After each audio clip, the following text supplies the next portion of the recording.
David. Next, we have an educator and humanitarian known as the Angel of the Battlefield, Miss Clara Barton.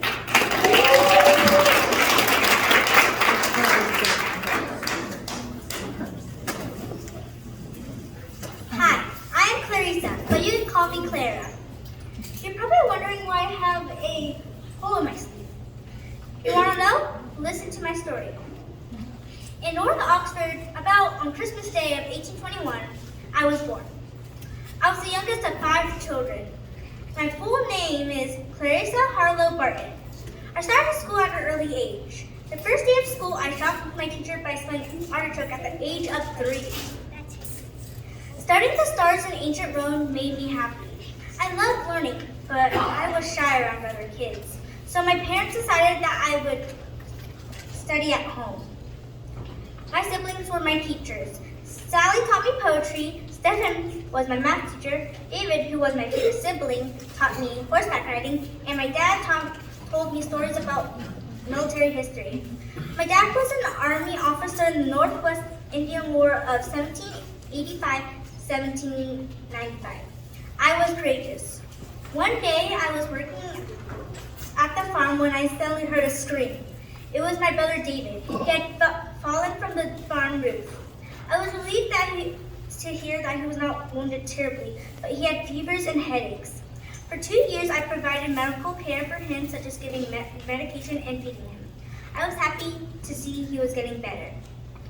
Entering my teenage years, my shyness worsened.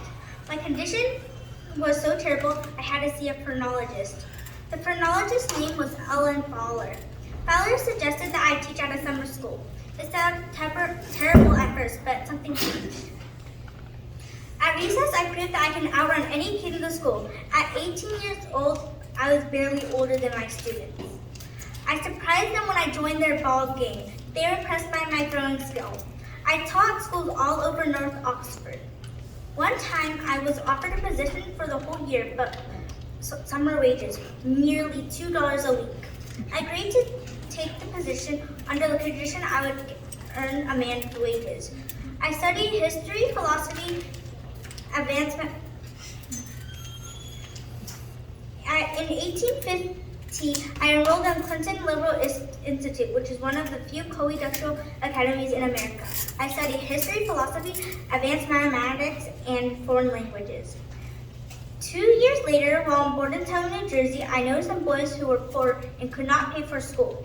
This inspired me to establish a school that offered free education. When a man became the principal of the school, I was overcome by depression and grew ill. To improve my health, I moved to Washington, D.C. in 1854. As my health improved, the U.S. government employed me as a clerk, a few job women held. Possessing neat penmanship, I copied documents as part of my daily duties. One morning, while reading the newspaper, I noticed that North and South disagreed over slavery. On April 19, 1861, the Civil War had begun. A fierce mob in Maryland ambushed Union troops. I recognized these soldiers as my former students. I hurried to their aid, giving them food and supplies. As more troops came, I provided clothing and blankets. In the Battle of Bull Run in Virginia, either 3,000 soldiers died or were terribly wounded. Soldiers suffered as they waited for care from an understaffed medical team. Hearing of the soldiers' plight, I wanted to provide medical aid, but women at the time were prohibited from entering the battlefield. I wanted to help the soldiers so much, I sent a letter to the War Department and contacted every politician I knew, but nobody approved of my request. Finally, in July 1862, I was granted permission to help wounded soldiers. I transported supplies, including bandages, clothing, and food. After the Union's defeat at Cedar Mountain, I made my first trip into the war. Bravely, I used my pocket knife to remove bullets, dress wounds, and assist amputations. And at the Battle of Antietam, one of the bloodiest battles in the Civil War, I was tending to a soldier when a bullet shot through my sleeve and hit the soldier in the chest. Sadly, the soldier perished. As an act of respect, I never mended my sleeve. The soldiers called me the angel of the battlefield. Now you know why I have a hole in my sleeve. Throughout my life, I loved helping people, even during times of fear. Don't be afraid to help somebody in need. I am Clara Barton. Thank you.